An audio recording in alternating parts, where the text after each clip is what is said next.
Do you want to start with the idea of history, maybe? Understanding our moment and secularism and understanding the significance of the conversions right now. It seems to have something to do with people feeling lost in what we thought of as secular time as like automatic progress or something. And now people feel lost because that's not happening anymore. And so they're reaching back for this, what they perceive to be a source of cultural stability in time, ultimately. Like, because there is, even if people don't know it often and make all these utilitarian arguments for why Christianity is culturally important, what they're reaching for is an anchor in time to a particular event in history that we inherit in a sense of the importance of history, not just as endless progress, but also as a fall and redemption process.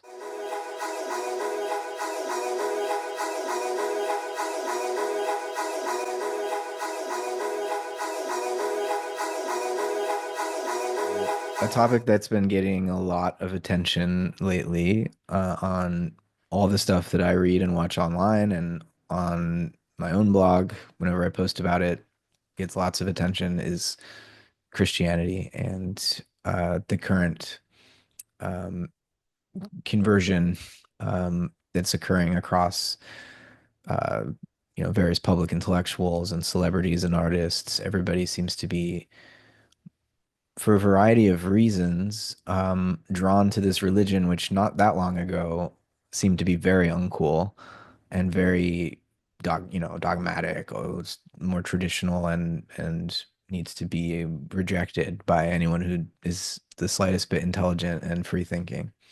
And now all of a sudden it's cool again. And I think you and I both kind of have ambiguous or ambivalent feelings about this because we were talking about this before it was cool, first of all. And also the way that Christianity seems to be appealing to a lot of these converts is as a cultural phenomenon or as a memetic tool, almost like a culture war weapon that can be wielded against what they perceive to be the downfall of Western civilization or what have you. And so in a lot of that, with nominal Christianity that has this patriarchal, like imperial, like nationalist energy behind it, seems to be missing the point of the Christ event. Um, and so, yeah, you and I wanted to talk about why we think not Christianity as a religion so much, but that too, but Christ as a being and the Christ event as a moment in history, a turning point in time, why that's important. And then maybe once we've understood that, we can talk about its cultural and civilizational importance, right? Yeah. Yeah, and we are partially thinking with other people, just that kind of general crowd that you've just referenced, but also more specifically a couple Substack posts. One of them that was really great, Believe for Your Own Sake, Not for the West by Tara Burton. And one of the things that she's sympathizing with the reasons that certain individuals, like another one of the posts we're thinking with is Jules Evans, The Dark Side of the Christian Revival. And in his post, he has these screenshots of tweets from Elon Musk, who's just one example of this kind of utilitarian approach to like emphasizing the importance of Christianity for Western values, Yeah. and as a kind of social technology. And she's basically like, Tara Burton. Uh, she says that the potentially the worrisome thing about this is that there's it's not flowing from this emphasis on like the truth, I guess, or like the kind of metaphysical reality that comes with the Christian faith, but just this utilitarian approach. And to draw on a thinker who has given language to kind of help to understand why this might be problematic. We could use Charles Taylor's notion of moral sources. And so, like these, the values of liberal society, this emphasis on the human dignity and this ideal of extending beneficence to all of human beings emerging out of this kind of Christian mythos, it and this connection to a non-competitive form of transcendence, in connection with which each like human being can have this sort of personal relationship with, but which we all share non-competitively, that being sort of like the basis um, of this rationale for the aspiration of beneficence, that if it's not really connected with the real event of Christ's life and death and resurrection, as a moral source, then it's just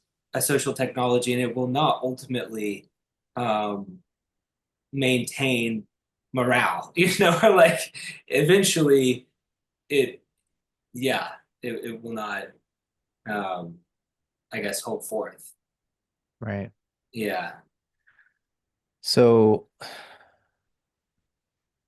I'm we're also thinking with Brendan Graham Dempsey and I've been in dialogue with him a few times about this, and we had a conversation that we titled Christ After Christianity. And I wonder if you would agree that the religion of the various religions of Christianity, I mean, there's so many, Catholic Church, and then this proliferation of Protestant churches, and evangelical movements, mostly in the United States, but the Eastern Orthodox, like so there's these varieties of religion, and then there's a way in which we can understand religion purely as a cultural phenomenon. Um, but it would seem that if we're at all going to take any of these traditions on their own terms, whether the forms of Christianity or any of the other world religions, there's something ontological going on. There's something that's not just Mhm. um, a symbolic construct, or that in fact the symbols are themselves expressions of a revelation. The rituals are an expression of a revelation, and they weren't like there's a there's a way of reducing religion to a sociological phenomenon, or to um, something that has no transcendent referent. And I wonder how many of the converts to cultural Christianity or Memetic Christianity, like Peter Thiel, for example, does he think that the Christ being descended from the sun to save the human being and the earth from the, you know, from the fall and the clutches of materialism and death? Or does he just think the idea of Christ as the scapegoat who didn't deserve it is valuable for organizing our society? And I think obviously it's the latter, right? Mhm. And so what does that say then about all of these religious institutions that people affiliate themselves with? Um, or just even labels like I'm a Christian, um, which I think is different than the label like I'm a philosopher, because there's built into the term philosophy like a longing for wisdom, not a possession of it. But when you refer to yourself as a Christian, maybe you're just saying you're a follower of Christ, but um, there seems to be something, there's a bigger ask when when you encounter Christ as a being than just follow me. Um, because that's, I mean, I guess what I'm trying to open up here for us to talk about is the difference between the metaphysical status of Christ as a being and the religious forms which have evolved through history and taken various cultural shapes, um, in our attempt to institutionalize that being in our encounter with that being.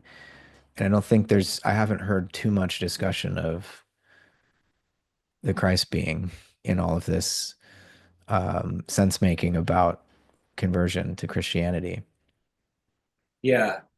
Yeah, well, I think as you in your conversation with Brendan and as Tara Burton notes at the end of her post, Christ, like the Christ uh, in the Bible, the was not like a friend to the certain social conventions and institutions that are, that these proponents of the more social technology interpretation of Christianity think that Christianity um, can maintain if it is sort of leveraged in that way.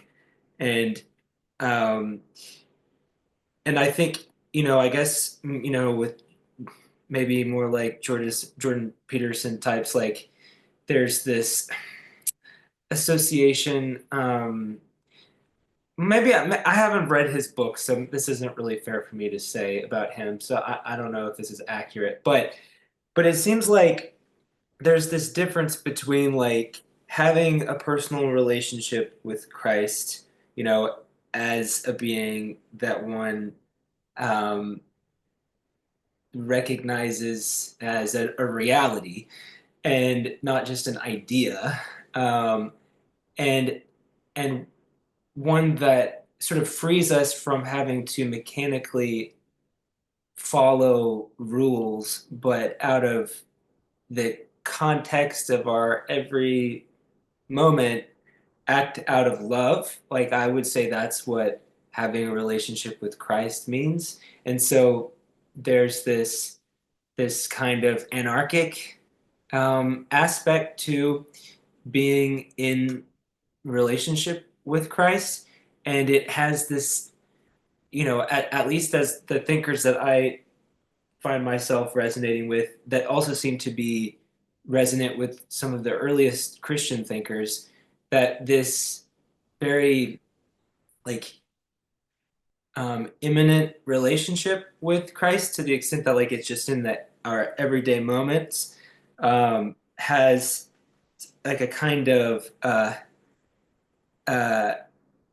significance for the restoration of the world. So like significance of Christ, right, is bound up with a notion of the world as being fallen, and what people like Peter Thiel make evident in their sort of association of Christianity as um, giving this kind of affirmation to transformation, which I do think is accurate. But he says something like in this quote that Tara Burton has of him in her post um, about trying to realize the kingdom of heaven on earth.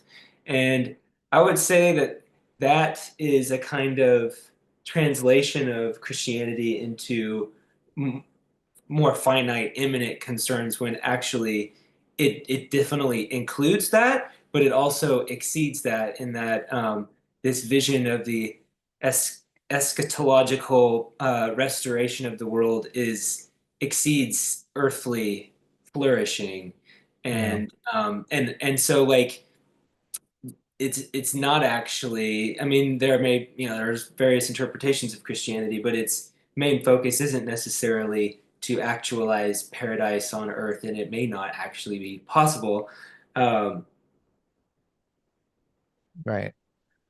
Yeah. I mean, I think the Silicon Valley technologists and oligarchs who are turning to cultural Christianity are seeking, I mean, there's something about the incarnational vector that can become mistaken for an affirmation of, yeah, like transhumanism, where, oh, the body is resurrected, so why not pursue, like, if Christianity is permitting human bodies to be resurrected, why not pursue the technological enhancement and functional immortality of the physical body through, these means that are being developed currently in Neuralink and other companies. And so there's a way in which like Teilhard de Chardin's work can be appropriated.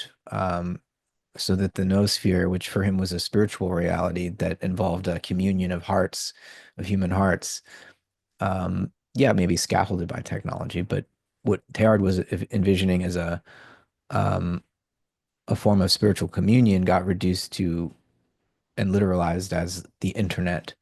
This digital medium is the noosphere. This digital information medium is the noosphere, which it's only it's a literalization of what Teilhard was talking about, I think, and it misses the deeper interior transformation that he was talking about. It's not just the transformation of nature in a materialist sense. It's the transformation of nature also in a spiritual sense where, we recognize that it's not just raw material waiting for us to reverse engineer, but nature is um, the work of the gods. And, Taylor talks about this, how Christianity, like secularism is an outgrowth of the Christian conception of the soul and its relationship to society. Like um, secularity is not opposed to Christianity. It's an expression of it.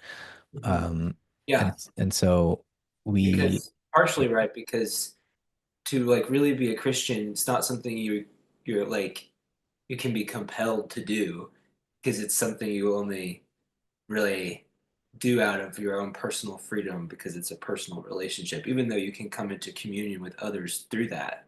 Mhm. Right. Yeah. And So then like just real quick, this like, Taylor talking about like his third sense of secularity, like in a secular age, that what's really one of the really significant things about secularity is that it creates this open space for belief and unbelief to coexist so that human beings can be free to choose, you know and mm, that's sort of like a fuller actualization of Christianity, you could say. right. Yeah. Yeah. It's interesting to think about the difference between someone, say, born into Catholicism. They just, their family was Catholic and they grew up observing in that way versus someone who converts later in life. And I know there's like a whole, you know, um, emic psychology of that, how it works for Catholics. Like, oh, the converts are here, and like they're different, how they relate to it.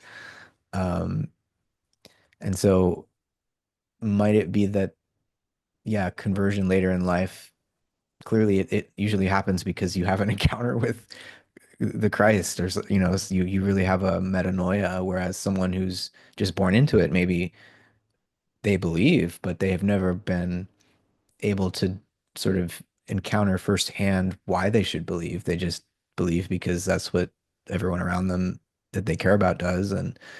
Um, and so that difference of the encounter with this being, I think, speaks to the difference between um, the religious form and its cultural effects and the ontology of this being. And I think that's that's what I would love to like dig into a little bit is how are we to understand something that was both particular, a particular man in Palestine 2,000 years ago, um, is crucified after having, a brief ministry, and there are all these other stories we have about what he did and what he said, and um, all sorts of disputes about how accurate all of that is. But it's clear that there were a lot of people who saw something happen, and it was transformative for them, and they were willing to die to defend it, and wouldn't recant or say that it didn't happen, even if they were being tortured. Um, and so clearly, an event occurred which, in some ways, toppled an empire eventually, not through brute force, but through a transformation of souls, right? And so, okay, that's a historical event. This particular man, Jesus of Nazareth, but then there's also this Christ being. this solar logos uh, entity that came to the earth and participated in that event with as Jesus. And so, like, if we're gonna take this seriously, we to what extent can we understand that, and to what extent do we just have to relate to it with a kind of faith and like mystical unknowing? Yeah, I mean, I think that's something, that both of these writers, Jules Evans, he talks about how he had his own sort of phase of conversion to Christianity, and it was actually that aspect that he just found too incredible. And I was like, oh, incredible.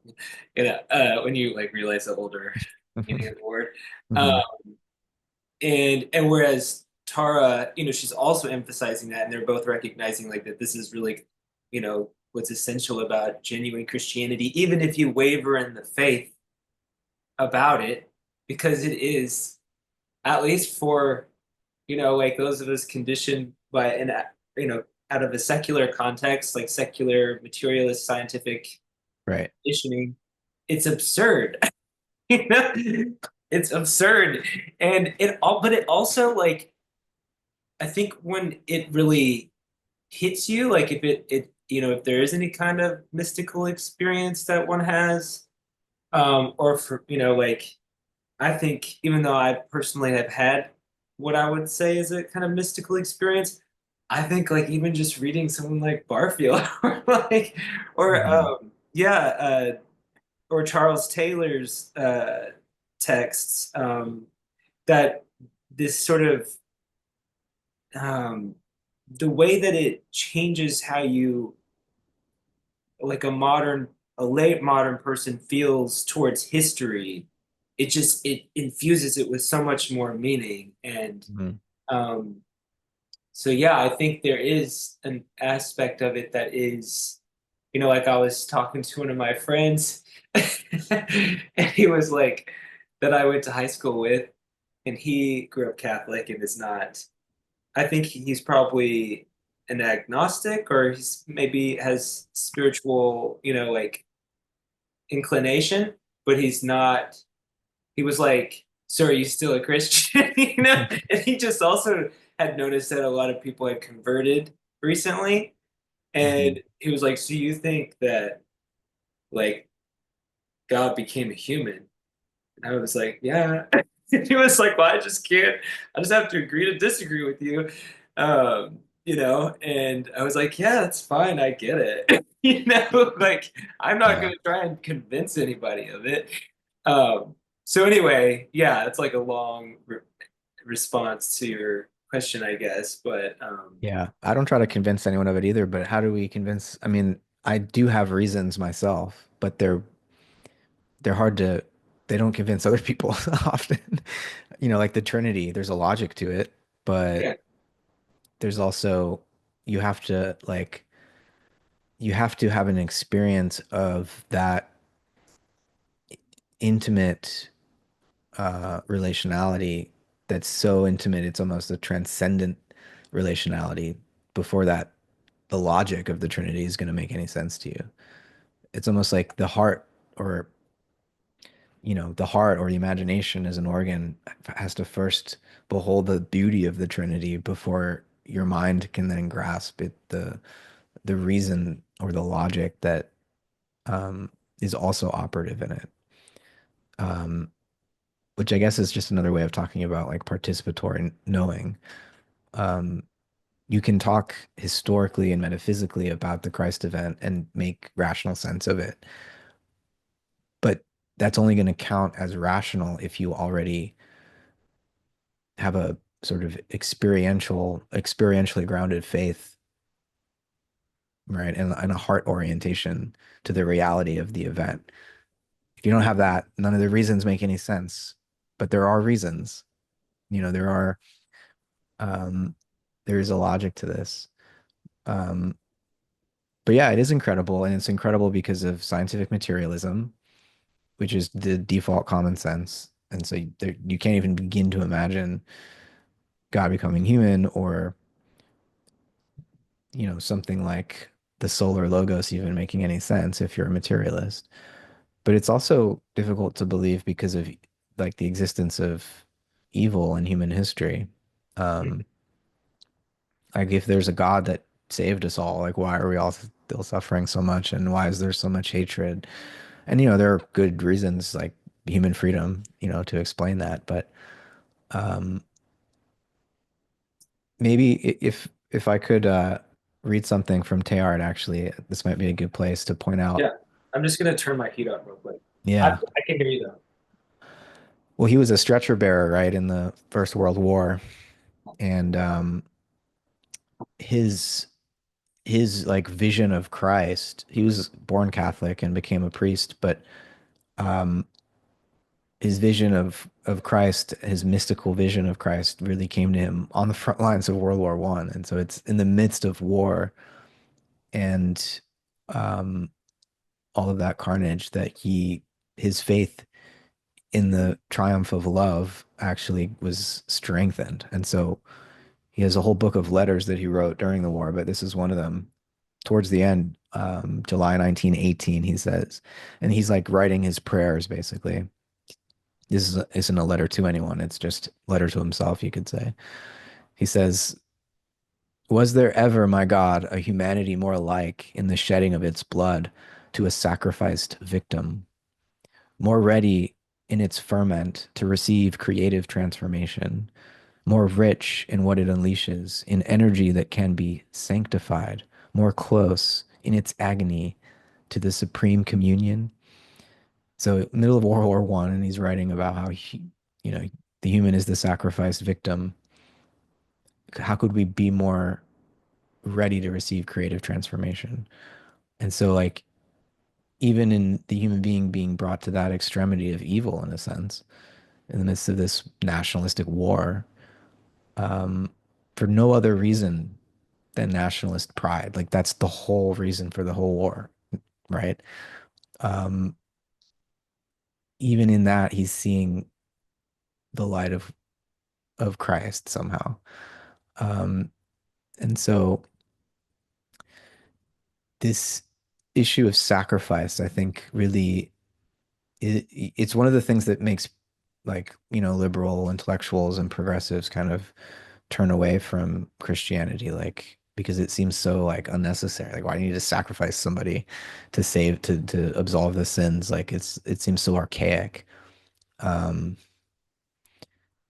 Maybe sin is the only other traditional Christian concept that's more hated by like, the average liberal intellectual progressive person. Um, but in both of those, sacrifice and sin, um, I think there's something deep like about moral ontology and how we understand like if value is a reality is based in the cosmos, then we should really try to understand sacrifice. And like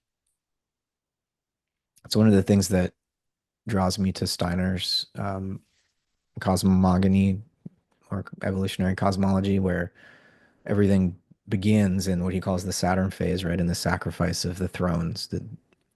This very high member of the angelic hierarchies performs this deed of sacrifice in honor of the cherubim, like a higher member of the hierarchies, and that that sacrifice like gives rise to time, which like gets the whole thing in motion, and so like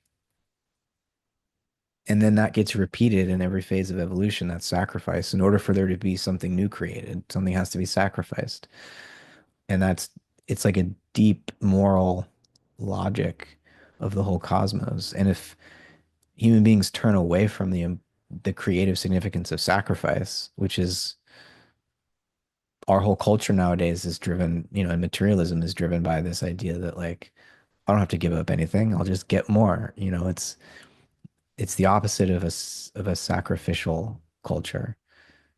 But yeah, what do you think about all that? Like the importance of shifting our relationship to this notion of sacrifice as a source of moral direction rather than as like something we don't want to look at or talk about. Well, so, thinking with Steiner and Barfield, and also someone like Maximus the Confessor, who was it the 5th century after? It sounds right. I could be wrong. It's somewhere in the first millennium.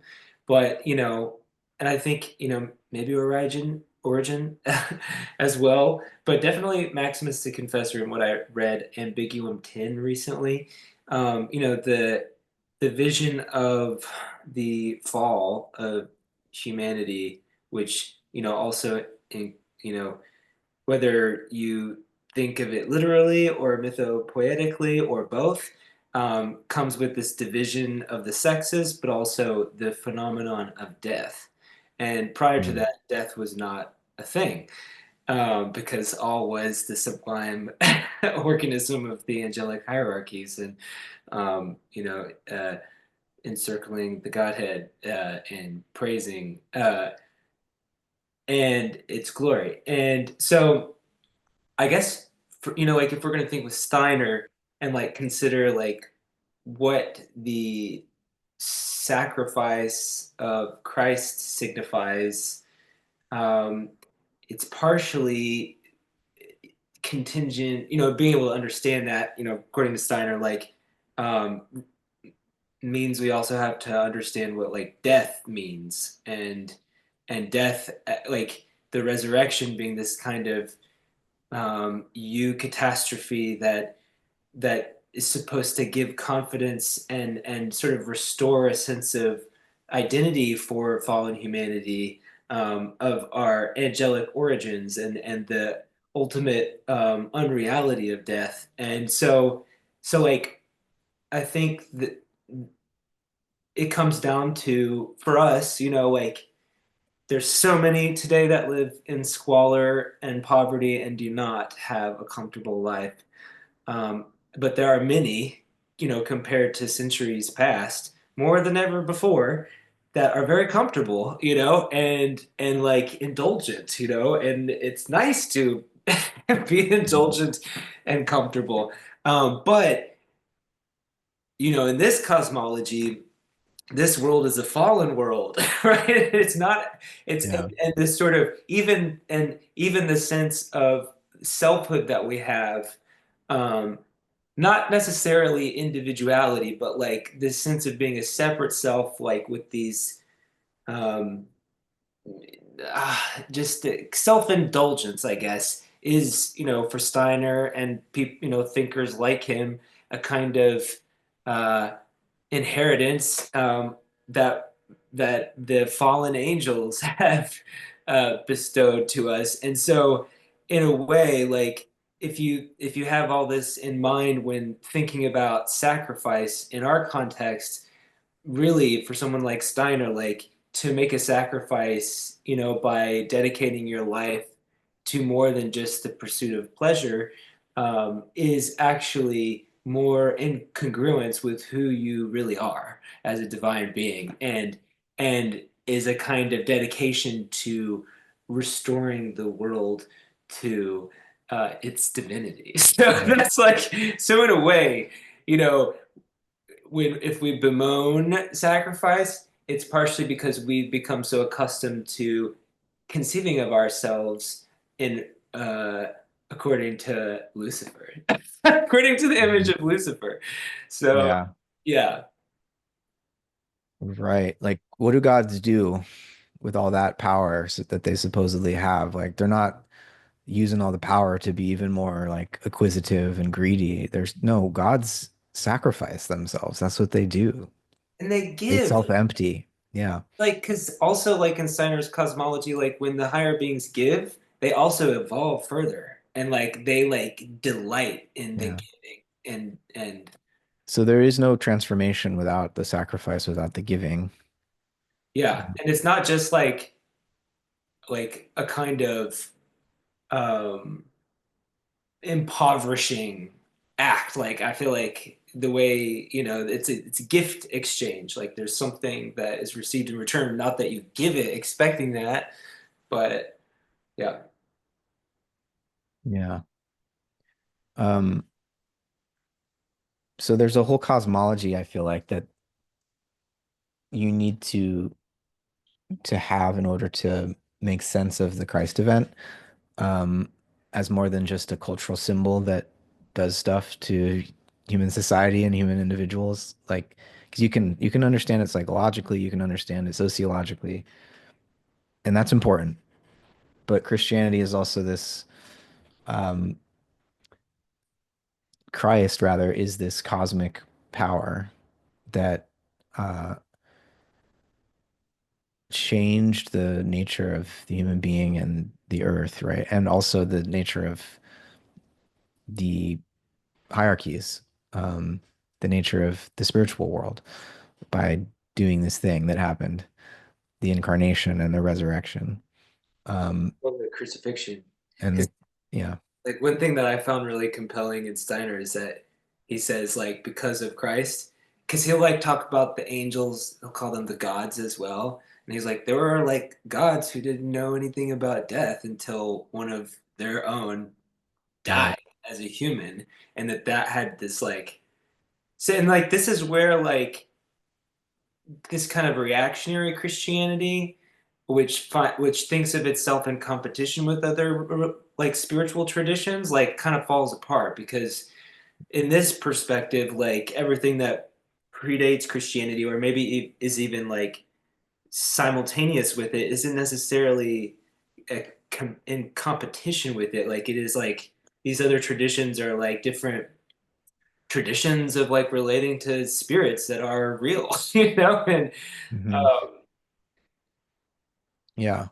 Like all of the mystery religions across the continents and what, Schelling would call the mythological process that was underway in the millennia and centuries prior to Christianity, the what was being revealed in those mystery religions was the coming of the logos to the earth, right? The gradual approach of the Son of God, Um, and Steiner picks that up too and um, understands Christianity as like the inevitable outcome of an evolutionary process that began with all the pagan traditions and well, Buddhism. and Yeah, also just to say that like I wouldn't want to say that like all of, and I think you agree that everything about those religions and rituals and myths and festivals all revolve around Christ. Because right, because like Barfield says this yeah, in his essays, like he's like riffing with Plato. Plato's like, you don't want to try and get to know the one before you know the many, or at least like you have to have the many with the one in order to really like appreciate the one. And yeah, yeah, so anyway, yeah. But so we need, if we're gonna have a religion, it needs to be like a Christian neo-paganism and not just Christianity against paganism or something. yeah. Um, but when we think about the resurrection, if we have a cosmology that can accommodate that as a fact or a reality, um, I wonder how we think about that because it seems I don't know how to think about it. Is it the physical body of Christ that resurrects? Well, it seems like the body wasn't in the tomb anymore, according to the stories. But is the resurrection body some other type of body? Is it the etheric body? Is it um, what's going on there? And what do we take away from that? Because I don't expect my physical body to resurrect one day. I think rather of, the way Steiner talks about Christ entering into the etheric body of the earth and into therefore our etheric bodies as earthly humans, um, that what's immortal in us is something we discover after the death of our physical bodies, after the higher members, the etheric, astral, and ego leave our corpse, which is part of the earth and remains part of the earth, and will return to the earth. And reassemble a physical body out of the earth. And so it's not like we're when we die. So and what I'm trying to get to here is that the resurrection body seems to me to be a way of, and Christ's resurrection, of pointing to the reality of reincarnation, that death is not the end. You do leave your actual physical body behind, but your etheric, astral, and ego go into the spiritual world and contribute to the process that gives rise to, the body that you will reincarnate into in your next lifetime. Um, and so, if the cosmology where the Christ event makes sense includes reincarnation, it's like there's so much more um, going on here metaphysically than you typically get at any Christian church that I know about. Yeah. um, and so we've gotten kind of esoteric here, but I think it's part of what Steiner seemed to be trying to say was that this can't be esoteric anymore.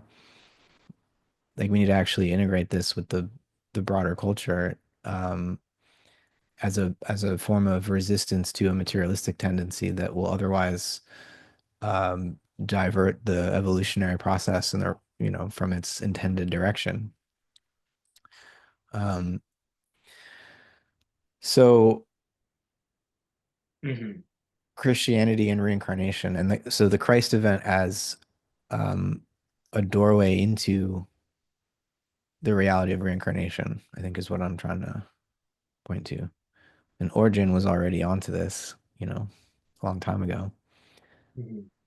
and Steiner picks that up again. Um, but how do you understand the resurrection? Like, did you agree that do we have to think about this etherically and not physically, or have you thought about that? Well, I'm not exactly sure about the specifics of that. Yeah. But I mean, I guess I Mm. think that you know, one of the things that seems important about like, that we might like to see in the revival of Christianity is not, beyond like the reactionary or the like social technology utilitarian interpretations that like there'd be a real um Barfield has this phrase that I know you've quoted before. There will not be a revival of Christianity until a manual of science can't help but refer to the incarnation. So, like, Right. we have to be able to like reconcile natural evolution with Christianity, and Right. and and so, I feel like, at least according, in the kind of all the way back to someone like Maximus the Confessor, and then like in Steiner and Barfield, like modern interpretation after like the theory of evolution has already been introduced. Uh, there's this understanding of the life of Christ as this gift to humanity that helps to put us back in the train of providence, and that we have this potential to participate in that out of our own freedom. And so I guess, yeah, the resurrection is a kind of image of what we have this opportunity to participate in for the whole cosmos. And so I think of the resurrection body in connection with that, like this potential of that is, I think, this quote that Tara Burton has from Peter Thiel, however you pronounce it, that there is this aspiration, and I feel like we should, I think it is right to try and actualize the best conditions on earth, but while at the same time knowing that it will not ever be our paradise, but that it is a kind of moving towards the eschatological vision, which is actually beyond space and time and is a kind of reunion with the eternal, and that is asymptotic. It's beyond what we could imagine. But I think Steiner, in he's got Saturn, old sun, moon, then the Earth period that we're in, which is like he depicts it as a U, and we're at the nadir of the U, at the most fallen place. But then there's this potential ascent, and the last one is called Vulcan, and who is it? Paracelsus. I'm sure others as well, but Paracelsus in one of his texts talks about Vulcan as like the being, like the divinity that the alchemist participates in the alchemical process of the like raising up of the substance into perfection. And so that's what I think of as like that's at least what I say in my dissertation, that I think of this as like what Steiner means when he calls this distant epoch, which is like the inverse of Saturn, and Saturn is like when the angelic hierarchies like turn themselves inside out and constitute time. That Vulcan would be like the inversion of that, where time like folds back into eternity. And so like that, this is where I feel like this is really important for modern people because like in a secular age, like and people have referenced Dominion. I'm not sure who wrote that, but just these texts Tom that show, Holland, I think yeah, Tom Holland. Yeah. that show this genealogical connection between like liberal values and secular society and modern science, genealogically bound up with Christianity, that in a secular age, Taylor ties like the emergence of the buffered self and this kind of moral outlook, which needs to like uh, uh, um, present itself like dealing with reality in this kind of sober, mature way, and so like finds it cringe to like profess like a faith in Christ, like in the kind of truer sense of like this absurd event, at least absurd for the secular materialist mindset, um, that that this modern selfhood, and this sort of aspirational character and even kind of Promethean character is also bound up with Christ, like in history, and like the way that it gave a kind of like confidence and centering effect for human personality, and just like the kind of forging of the individual relationship with Christ, like as that like Yeah. that transformative uh, process. And I just wanted to say that like in connection with what we're talking about Steiner and the resurrection body and this kind of like crazy vision of the future, like it really breaks all of it, because like if like the fall includes this division into the sexes and the emergence of like the phenomenon of death, which didn't exist before, then everything that we think of as conventional in Western culture like is contingent and isn't necessarily essential to Christianity, except for the parts that are about freedom and love, I think. And so really like to participate in I think there's something true in like what Peter Thiel says when he says that Christianity, what does he say? Let me just find it real quick. Um, the Christian intuition is always that we should be on the side of transformation, and not just taking the world as it is. I think there's something true in that. And maybe, that the transhumanists with their aspirations are, they're bound up with being conditioned according to a belief in transcendence, even if they're unconscious of it, but they're trying to translate it always into a kind of material register.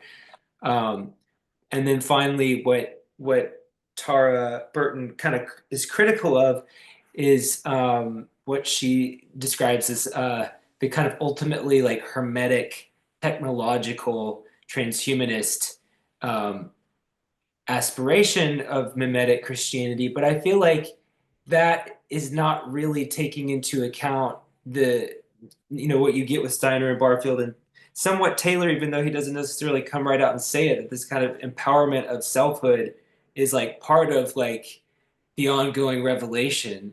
And even if it was a kind of like partially like the separate self, a gift of like the fallen angels, like it can be redeemed through like our kind of sacrifice of that, right? To participate in the like bringing the machine of destiny back into tow with providence. Hmm. And so that I think that's so important for young people like who like are living in a crisis, like a civilization that does feel like it's declining. Like what are we supposed to do? Yeah. Yeah. Well, I mean, everyone talks about the need for a new story, right? Um, Yeah.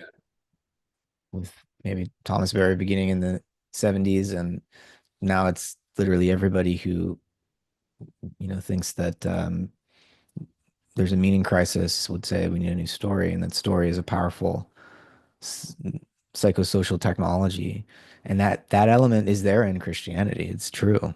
Um, I think it's a uniquely historical um, vision that I mean, all the I guess the Abrahamic faiths are historical, and so Christianity, Judaism, and Islam seem all bound up together in this epic story that you don't get the same sense from a kind of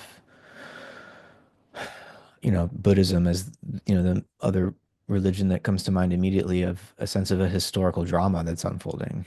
Um, there are still narrative elements, of course, like the story of Siddhartha Gautama and like his awakening is an important part of what makes Buddhism compelling to know that it's possible. Like there was a man who did it, and so we can all do it.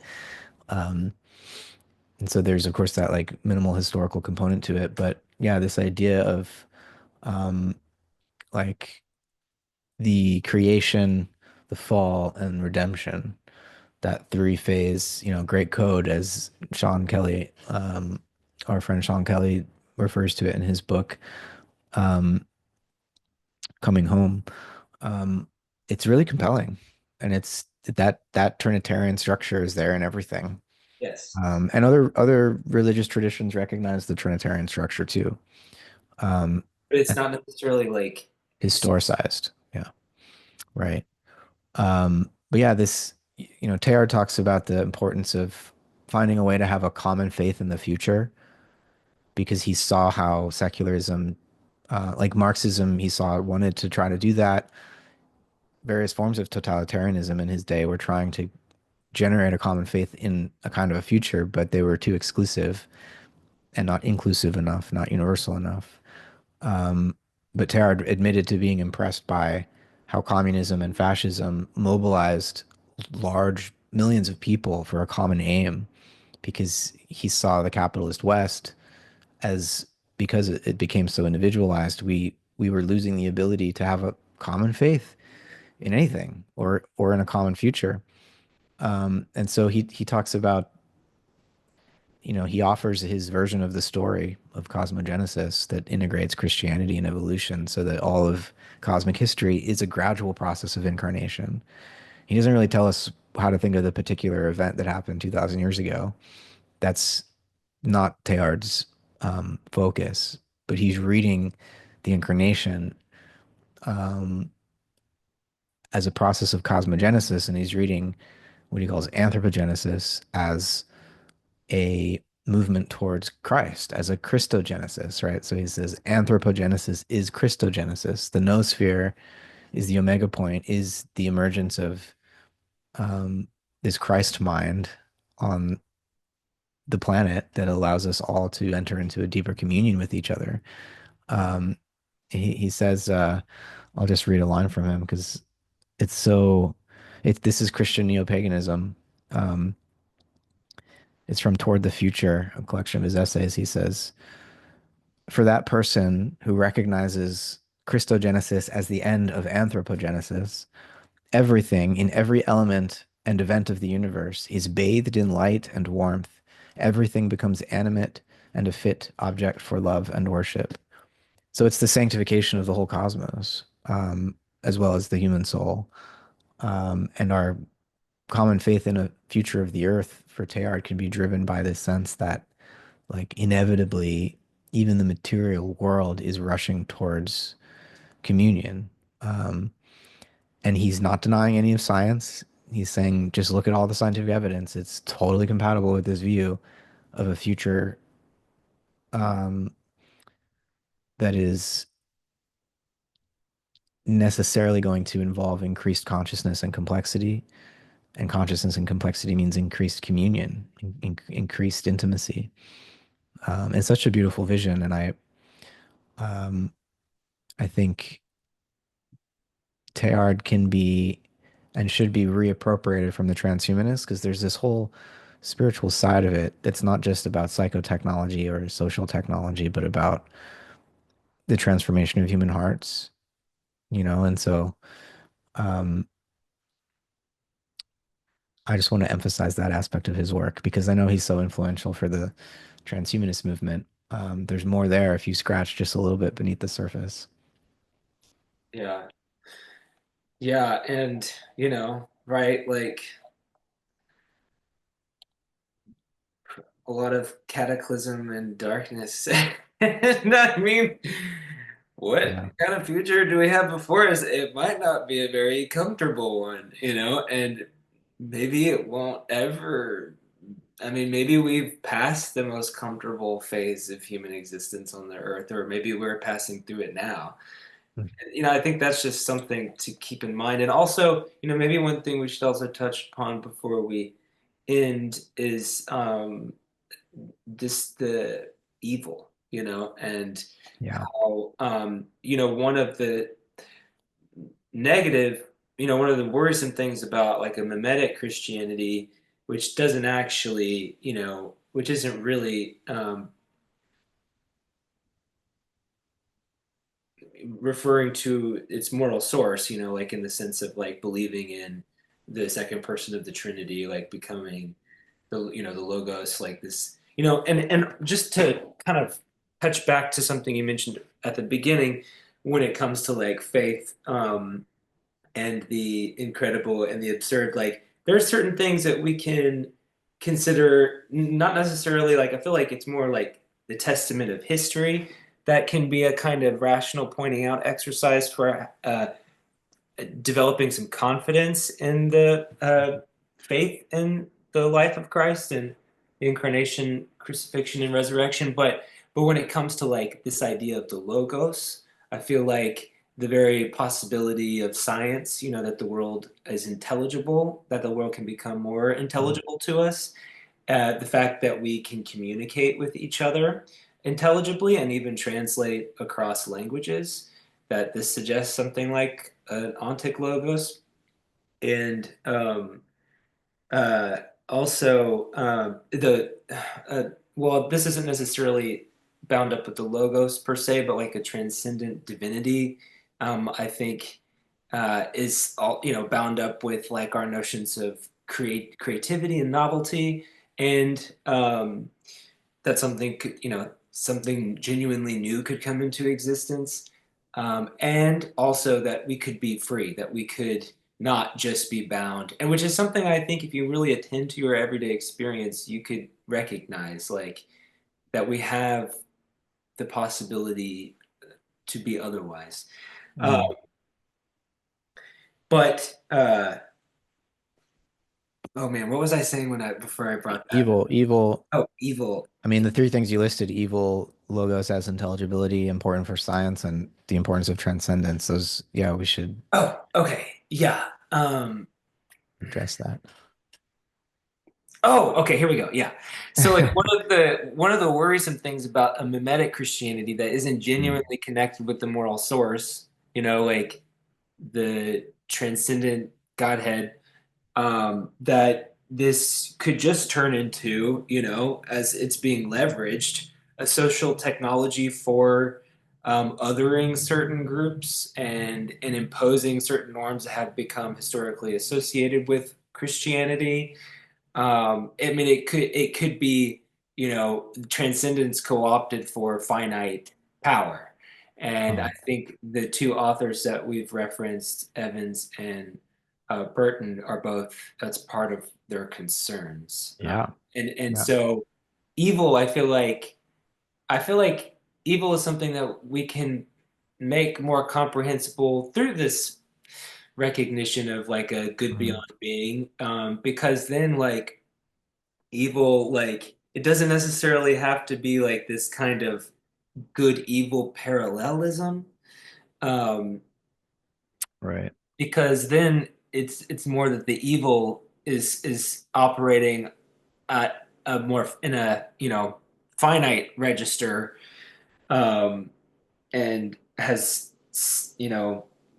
willed its severance from the providential course of things. And so I don't know. I feel like, one of the dangers of the revival of Christianity is the othering, and and what's inevitable, I think, is this renewed recognition of transpersonal forces, and that evil is one of them, and but it's important to remember, I think, or to, I guess, to keep that transpersonal characterization in mind, because then we're less likely to like make people just evil, right? Like rather they're Right. like, Scapegoat. yeah, yeah, exactly. Yeah. Yeah. Yeah. No, I think that's right. Evil evil is real, and what is evil? It's what happens when a human creature tries to appropriate the power of God for a creaturely purpose, which Yeah. is which, Not congruent with the good. Yeah. yeah, in other words, the using of like Constantine, the using of Christianity as a symbol to enhance the power of empire. Um, Yeah. the way that this mimetic Christianity is used in a utilitarian way to defend the West against its enemies or whatever, is, you know, it's not stemming from that ethic of sacrifice. It's stemming from it does have moral sources. It's a social Darwinism, basically. It's like the But is that really a moral source? I don't know if I would it's call not it a transcendent moral source, but that. it's a sense of grounding, justifying Yeah. one's actions in a story that one takes as true, which is that all of life is reducible to the struggle for existence among competing individuals, and the strong survive. And so let's be the strong ones, you know? Um, that's the moral of the story from a materialist point of view. And you could, well, that's not moral, yeah, but it's still it's a motivation, a justification. Like we're just animals, you know? Um, and we're struggling with each other, and Christianity is is good for morale. So let's swallow it, you know? Um, but that appropriation of uh, symbols of transcendence for worldly power, I think, is a good example of what evil is. Yeah. Um, and evil is also what happens when which is part of this Darwinian, poor Darwin. I mean, I really do love Darwin. It's part of this reductive social um, um, biologically reductionistic view of human nature, where we think it's all about this group competing against that group, and within groups, individuals competing against each other, and it's evil's always projected onto the other. It's like, oh, those are the evil ones. That's the out group. We must outcompete them. We must destroy them. We must be the winners. It's like evil is created when we project it onto others, because evil lives, as a potential in all of us. We're free beings, which means we have evil as a Bro. potential in us, just as we have good as a potential in us. Original grace and original sin sit side by side in every human heart. There's like, Yeah. no, you can't get it out of you and just put it over there with those bad people. That is how evil takes root, is when you do that. So we need deeper moral sources, transcendent moral sources, non-competitive transcendence. I like the way you put that earlier. Is that from That's Taylor? great. Well, no, I don't know who would have coined it, but I got it from Jacob Sherman. Okay, yeah. It's good because that gets at it. There's plenty to go around. We don't need to fight over it. Right? Yeah, well, it's just not of this world. Yeah, It's like the kingdom is not of this world. So like, whatever, Caesar. but it's also um, It permeates the world. omnipresent. Yeah. Yeah, yeah. It Um, is. Yes, Jake also repeats, another scholar saying the finite, or sorry, the superlative mode of immanence, transcendence, right. Right, superlative. which I think is what the logos is attempting to Yeah, signify, right? yeah. Is the immanence of this divine But transcendence, Christ, yeah, the yeah. intelligibility in nature and the intelligence in the scientist that knows nature. Like logos is active um, as a formative power, you could say. It's a form of significance and meaning that's not reducible to human language because human language is itself Just a- a expression of it, um, rather than this nominalist thing where we think all the intelligibility in the universe is just a construct of the fact that we smart primates started using yeah, mouth noises and squiggles on paper to create meaning. We have meaning because there's logos in the universe. yeah, yeah. And it's like a living thing. It's not Yeah. just like a code that we have to decipher. I just want to Yeah. say, like, in connection with this, like, because you could say, like, this is Barfield's whole thing with language and poetic diction that, Barfield's entry into the evolution of consciousness was looking at the history of language as like the sort of fossil record of the progressive incarnation of the logos and the kind of with self-consciousness comes this like capacity to creatively wield language, which is like our way of negotiating the like ongoing unfolding of the logos. And so I feel like that like the same way in which we participate in the intelligibility of life, in human communication and what have you, um, you know, by being creative and not like always interpreting everything literally. Like, I feel like this is like there's a kind of analogy here with like our life experience and how we relate to evil in the world. And because one of the things with Steiner is that like evil, he thinks of evil as like either one way of characterizing it is like it's either something that's too soon or it's trying to maintain something that was past and no longer appropriate. But that somehow, like, what might be evil in one time is later like redirected and transmuted for the good. And so I think we just have to be careful, about like, like with transhumanists, for example, like maybe there's some significance that of those of certain technological projects that will be helpful in the future. Who knows? And just to be kind of humble about like because another thing that is unique about Steiner and Barfield's conception of Christianity and cosmic evolution is that we each have our own individual, irreducibly unique karmic stream, and like what Mm. might look evil, from my point of view, might have some kind of like deeply mysterious karmic necessity, and so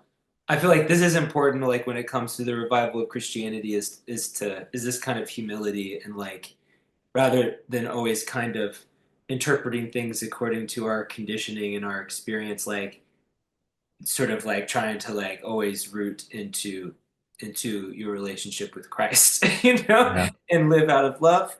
And yes, and I feel like this relates to other things like gender and sex and like things just like the vision of the future having this kind of inverse relationship to the past, like in the sense that like if the fall involved a division of the sexes and Mm. the emergence of death, then does the future involve a kind of overcoming of that division of the sexes and also the phenomenon of death? You know, so anyway, Yeah. yeah, I think sex and death are big sources of cultural repression that certainly inhibit a more genuine encounter with the ground of being, which, if the ground of being is Logos or Christ or this divine love, then I think, yeah, we would be a little bit more flexible with our sense of sexual division and also the division between life and death, and see death as a transformation, um, not as an end, or a um, eradication. But yeah, just to emphasize your point about evil. I think like the shortest road to hell is the attempt to eradicate it. And instead of thinking of evil as something you might be able to eradicate, it's something that, and this is why, turn the other cheek and love thy enemies is such an important teaching. Um, I think instead of imagining that evil could be eradicated, you do have to just open your heart to it and allow it to be transformed, even if that means sacrificing yourself. Um, which is I mean, it's almost an impossible lesson to try to internalize, um, because we do have this biological aspect of ourselves that wants to survive, um, I and that call it wants, the fallen. yeah, Yeah, the flesh wants, as Paul would refer to it, has this instinct of self-preservation, and that's good. It's natural. yeah, Um, at the same time, I think when Teilhard talks about Christogenesis, anthropogenesis is Christogenesis, and the path to Christogenesis is through deeper personalization, deeper individualization of the human. That's how you reach this cosmic Christ love energy for Teilhard. Um, but it's like we have to live our lives as individuals in service of the human, and to see that like there is one, we're all members of one body, and yeah, we have our individual karmic streams, but reincarnation is a temporary uh, phase of the evolutionary process of the human being, that eventually um, all of these different karmic paths are woven back together, and we are that one anthropos, right? Um, and so even now in this phase, while it's very important for us to have our individual journeys, we're on a journey to a common um, omega in Teilhard's sense, that everything we do is either in service to or um, derogates from, um, and so that's the common vision and common faith, and that's the faith in a common future that I think we're trying to articulate here, and avoid these appropriations of the symbolism. It's so powerful. This symbolism is so powerful, but um, we have to avoid these appropriations without demonizing. Like, I'm not trying to say transhumanists are evil. yeah. I think that temptation is one, like, I think technology is great. But we have to make sure that it's in service of the human, and not in service of the accumulation of wealth or power or all the other ways that very often our secular pursuits end up being captured by these vices rather than our virtues. Well, that was yeah, it was like the metaphysics of Christ, I guess, is what we ended up talking about, which is very interesting. A quote or something? Well, it's like from Barfield, and it's kind of related to the Tara Burton piece. Well, let me read hers first, and then I will like juxtapose it lovingly. All right. Memetic Christianity chills me both within and beyond the cultural war in which its proponents see it as a necessary weapon. It is the same chill I get when I think about their ostensible rivals, the remixers of the post-relativism age. It is not merely the notion that a useful, if false, or at least inconclusive idea, if spread among an intellectually acquiescent populace by necessarily a knowing elite, might be an efficient mechanism of social order. It is, even more worryingly, a religiously tinged affirmation of the bleakest tenets of our post-truth age, that the mimetic and the metaphorical are realer than, and prior to, the particular or the literally true. Mm. Jesus Christ becomes, in this rendering, merely a paradigmatic rendering of the God-man, the human being who, through knowledge, through will, through innovation, through the creative power of the so-called Western intellectual tradition, succeeds in transhumanist self-divinization. If Christianity is not literally true, in other words, it becomes instead a kind of hermetic magical transhumanism in which Jesus is a mere metaphor for the divine in all of us.